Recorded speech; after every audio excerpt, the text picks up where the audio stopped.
Muy buenas a todos, aquí os estoy hablando, soy el Mascarilla. Quería comentaros sobre la huelga de camiones y bueno, me quería dirigir principalmente a ti, al que me está escuchando ahora. Quería plantearte simplemente que, para empezar, que la huelga de camiones parece que nos va a afectar a todos y parece que va a provocar muchos problemas, cuando en realidad no es así.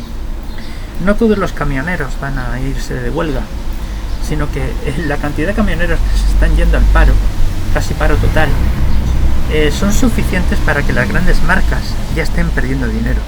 Es decir, a los que están afectando realmente es a las grandes marcas.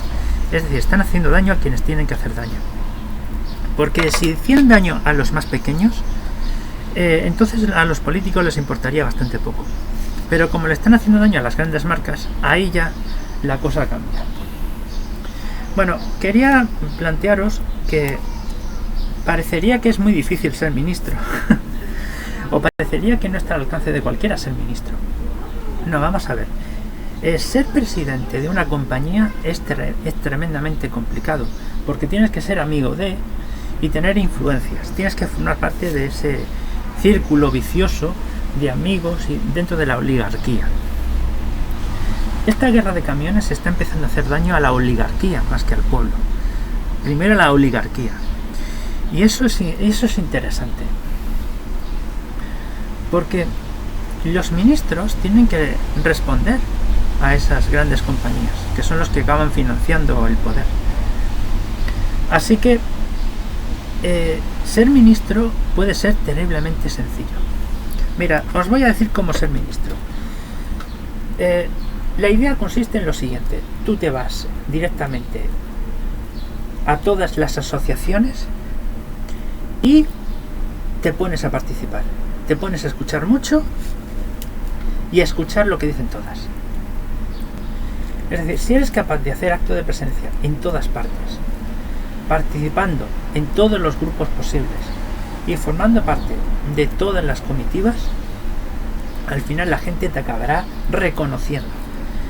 Y como te van a reconocer, van a preguntar por tu nombre, vas a aparecer en una lista y esa lista va a ser votada. Es así como se escalan puestos en política y no hace falta mayor carrera política, no hace falta absolutamente nada. Es cierto que luego hay partidos políticos, como por ejemplo Podemos, que no se basan en ese esquema, sino que al final acaban haciendo caso solamente a los suyos.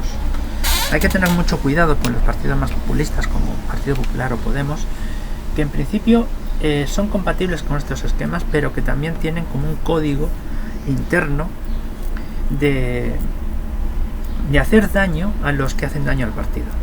Es muy importante la disciplina de voto y esas cosas para algunos partidos.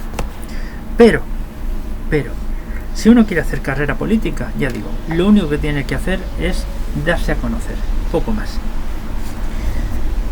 Luego está el otro detalle: ¿qué significa ser ministro o político? Básicamente crear apariencia de ser ministro. Cometer errores importantes no es lo importante, a pesar de que es ilegal ser ministro sin tener ni idea. Solamente tienes que crear apariencia de que sabes de lo que hablas. Nada más. Puedes ser un perfecto garrulo, como Feijóo, y eso ya vale para presidente del gobierno. ¿Por qué? Porque tiene buena pinta. Tiene pinta de saber de lo que habla. A Casado le regalaron un máster. Y lo mismo pasa con Pedro Sánchez. O sea, es tan sencillo como eso. Es crear una apariencia de tener conocimientos. Con eso sobra. Pero la función de un ministro en cualquier democracia es la misma que tendría que ejercer un mediador, o la que se necesitaría de un mediador para poder resolver los problemas. Es decir, se basa en 4 fases. La primera es localizar el origen del problema, quién lo va a resolver, y por supuesto quiénes son los afectados. Entonces hay que hacer un listado de riesgos, un documento donde se listan los riesgos y los problemas. aquello que puede desembocar en daños mayores y lo que está provocando daños. Luego la segunda fase es cuando se presenta un conjunto de fórmulas, de utopías, de posibilidades, de enfoques. Por ejemplo, en la guerra de camioneros, eso bien se podía resolver. Primero, calculando cuánto dinero puede perder el país por no resolver nada. Y por tanto poniendo ese dinero como solución a los propios camioneros a modo de préstamos sin intereses, lo que es un préstamo oficial.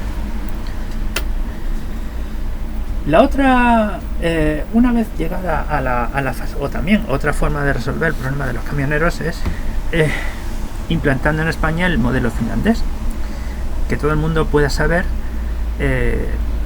cuáles son los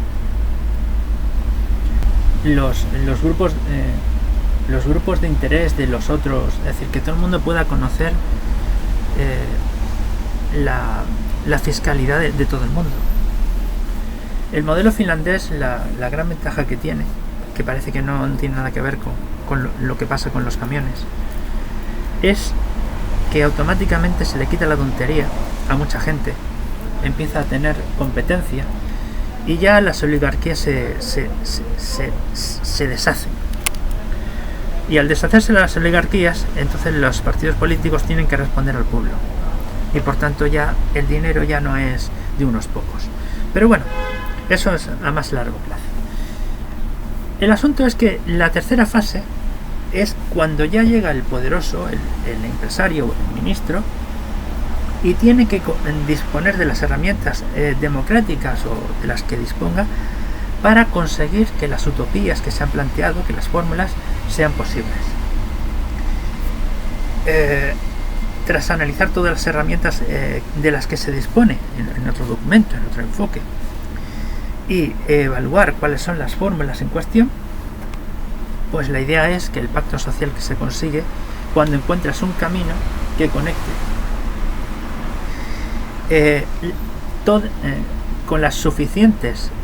con las herramientas suficientes de las que se dispone, las fórmulas necesarias para